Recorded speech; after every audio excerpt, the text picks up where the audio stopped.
This video is basically to show you how to remove the carburetor. You're going to need a few tools to do this job.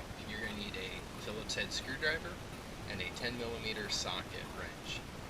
You're also going to need some shop towels or paper towels and a glass jar to collect a little bit of gasoline. So let's get at it. The generator has a cover on it, so all you gotta do is just pull the top of the cover and slide it up. Now you can see everything inside here.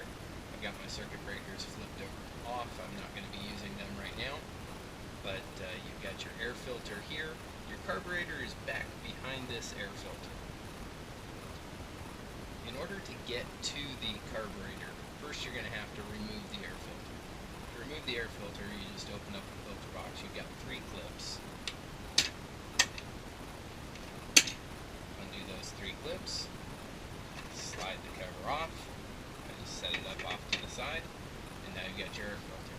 Your air filter comes right out, no problem at all. Set that off to the side. So your air box here is still blocking your carburetor. You need to get the air box off. This is where your 10mm socket's going to come in. I've already had this disassembled, so my bolts are pretty well loose, but 10mm socket, remove 2 bolts and 2 nuts.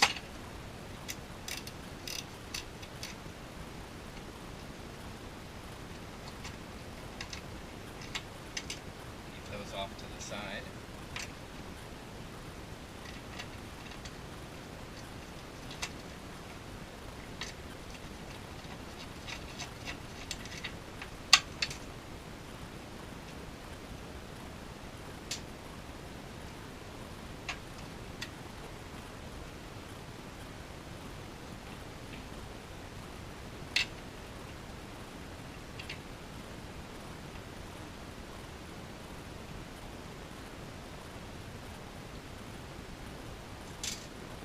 Those mounts disconnected, you can slide the air box off.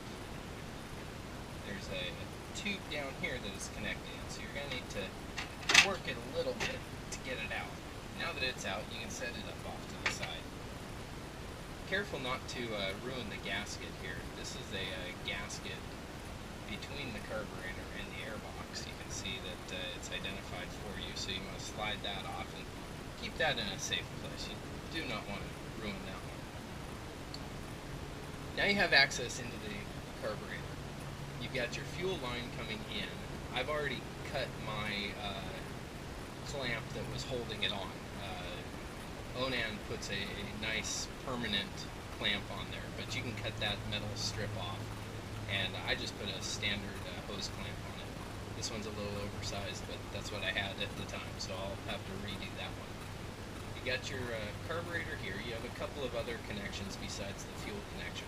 You have a connector on the solenoid that you're going to need to slide that off and disconnect that.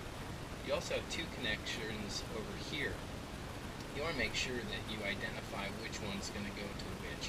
They both look exactly the same, so put a mark on each one so you can figure out which one it is when you redo it. Also, here's a good tip. A camera is your friend on this job. You want to make sure that you take pictures so that way reassembly is easier.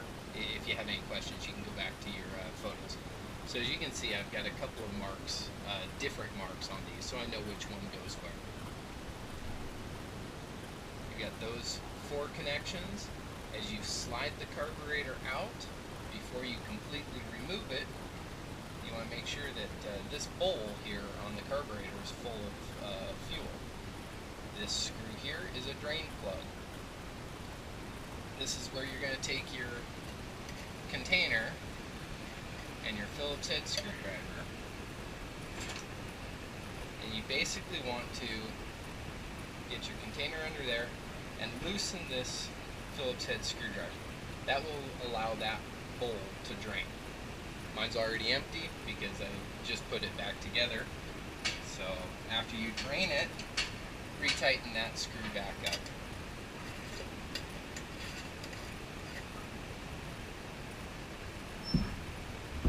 Now that the carburetor would be drained and free of all fuel, you want to make sure that you disconnect your fuel line. When you disconnect that fuel line, you also want to dump any extra fuel that's in the line into that same container. That way you don't have fuel just dripping out all over your generator storage area. This line is empty because, again, I've already replaced it. With that disconnected, you can disconnect these two connections. Those wires out of the way. Disconnect the solenoid. So that's out. Now your carburetor is free to slide back and forth a little bit further, but you still have some linkage back here that needs to be disconnected. So as you slide your carburetor, be very careful not to miss how this is connected back here. It's a rod with a spring on it. That spring is connected to the arm, and then also onto the carburetor, the throttle. So you can slide this off the studs. You can see here that the linkage is connected. You want to disconnect this linkage. Make sure you pay attention to how it's put back on and how you're disconnecting it.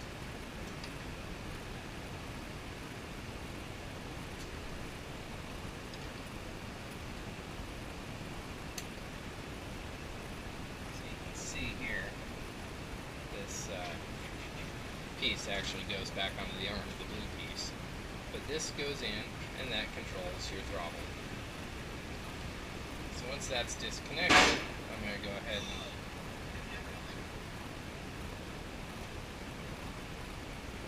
disconnect completely.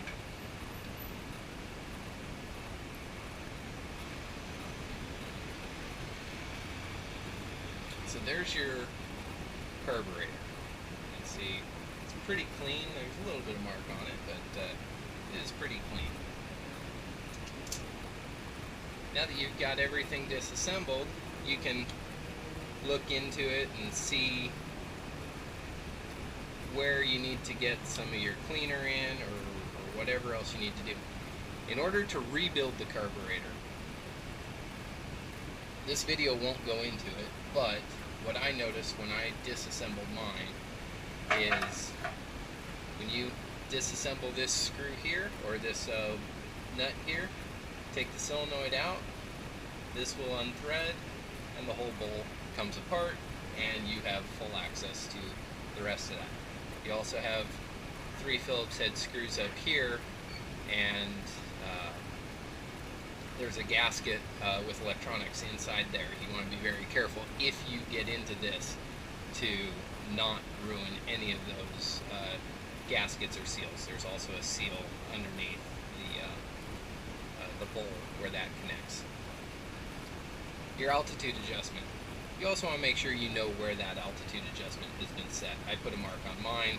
It's basically set at 0. Here in California, we're not at a very high altitude, or at least where I'm at. So you've got your carburetor. You're free to do whatever. There's also a gasket and spacers back here. Make sure you keep those clean. If you're going to be away from the job for a while, you want to make sure you also get this covered up. You don't want any contaminants or anything getting into the motor of